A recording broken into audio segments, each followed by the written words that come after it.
everyone. I'm Meg Smith, and first of all, I want to say thank you so much for riding the mighty wind tonight to come out and be here with us all. This is when you know a wind really comes from a sacred place. And thank you for gathering us together. Amy, for putting this event together. Amy joined Lowell Celebrates Kerouac recently. It was already put together some really great events. And Lowell Celebrates Kerouac, I just want to say, I've been involved for many years, and the festival comes together because of really hardworking people who just want to see a fabulous celebration of the life and legacy of Jack Kerouac and his city here in Lowell. So if that's something that you would like to do, hop on our website, please, lowellcelebratekerouac.org, and find out more. And of course, we love to have as many hearts and hands as we can. That's what makes the festival go. So also, just a couple of sort of housekeeping-ish announcements. If we should need to leave, the exits are back there and there. And if you need to use the restroom, the key is up at the cash register, and y'all just go out this door to the right. That's a special privilege, by the way. It's not normally how we do it, so we're getting all access. So I want to read from Mexico City Blues. And by the way, if you go to the Jack Kerouac Monument, Kerouac Park, there are engravings on several pylons in a concentric circle.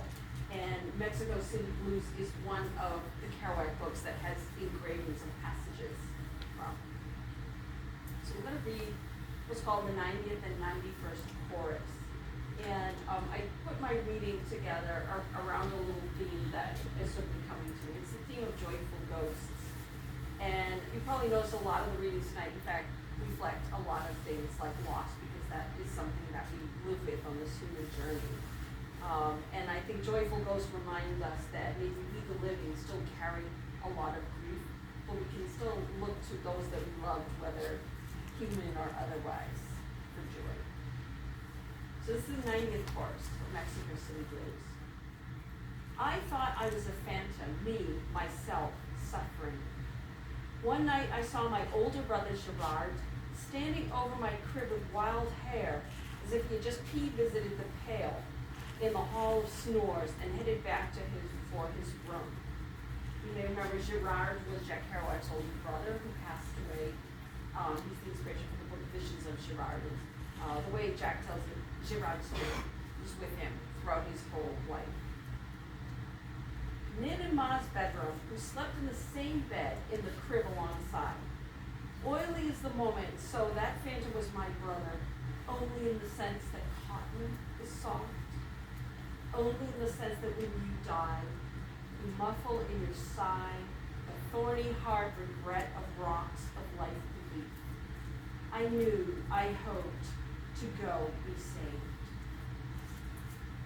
In the 91st chorus. If that phantom was real and wanted to hurt me then, all I had to do was suffer and die. Gritting my teeth a while till it's all over.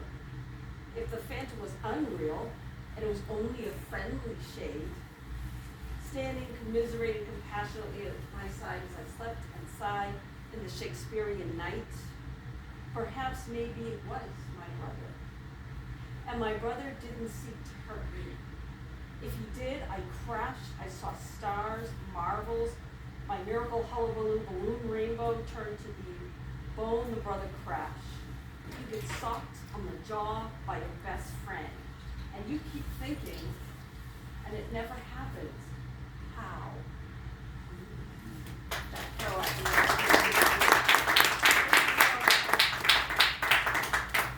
And by the way, I very purposely got this edition here tonight at Lala Books. Lala Books is an awesome partner in the community. They're one of our many indie-owned businesses here in Lowell that work with Lowell Celebrates Kerouac and other amazing cultural events.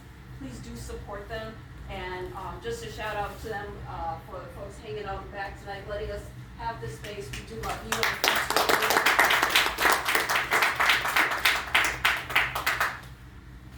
So I'm going to read a couple of short poems from two of my poetry books, which, by the way, are here, was mentioned earlier. Some of us writers do have books here. And if you have one, of course, we're happy to sign it for you. Any books, just please bring up to the register as part of our covenant with Lowell Books. So, I want to read some poems that are very much inspired by my life here in Lowell. This one is from my book. This one's from my book, Straw on His Bones. It's called Upstairs at the Old Worthen. The Old Worthen being a familiar place to anybody who's come to Lowell. Lowell Celebrates Kerouac, or just traveling through. It's a wonderful tavern. It's full of legends and lore of the city. And this poem was dedicated to my late husband, Lawrence Carradine, who was the president of Lowell Celebrates Kerouac for a long time. And this poem sort of came to me at one of those many LCK events at the Worthen. So, Upstairs at the Old Worthen for Lawrence Carradine. I'm pressing your prayer card to my palm. I hold it to the window to frame it in light. The ceiling beams crackle with song and poetry spoken and wept aloud. I have laughed and danced and lost my poet of cobblestones and street lamps. I could speak about you and me as if we still walked in full form to this place where we summoned Poe in jazz, in prayer, and confectionery worms. It's only me, moving through this space in Lowell's deep night and music of brightness unending.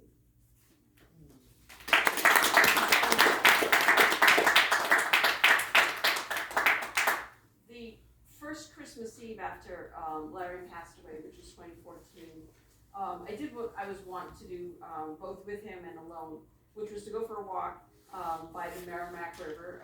And Lowell blessed to have this awesome river and a wonderful state and national park service that are part of the program that shepherds the river. And you can walk along the esplanade. And so this poem is called Ducks in Heaven, because one of Larry's favorite things to do was to go down there and watch the ducks sort of bobbing and acting out sort of duck-related dramas on the waves.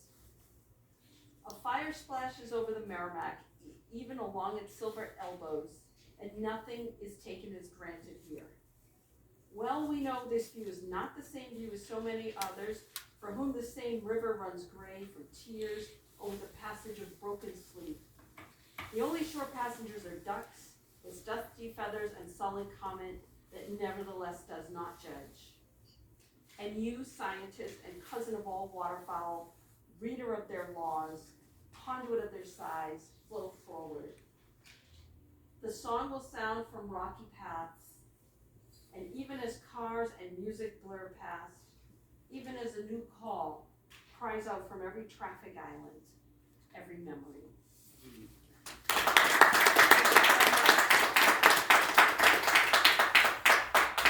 I just have one real brief poem left to read from another book.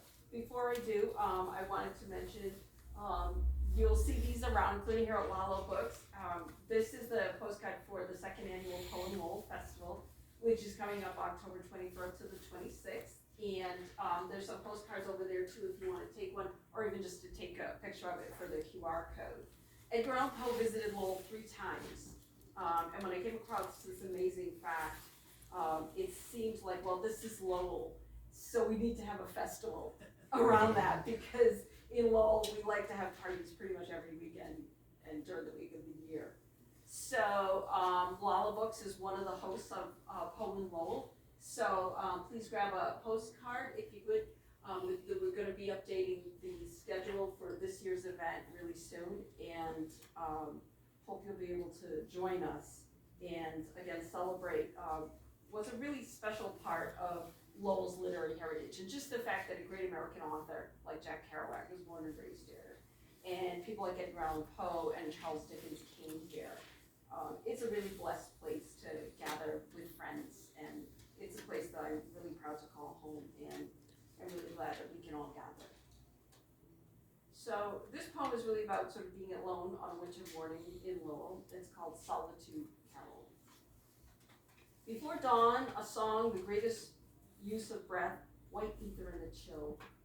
You are still sleeping by the furnace when I rise to these harmonies. Light from light, dark from dark, the sanctities of one. Thank you so much.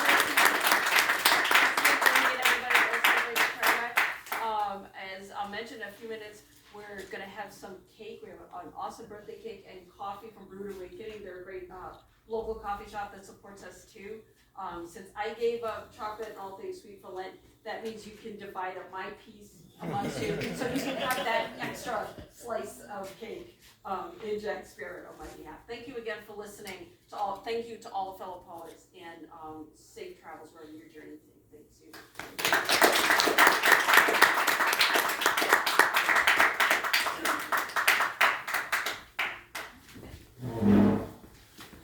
So thank you again, everybody. And how about one more hand for all of those readers?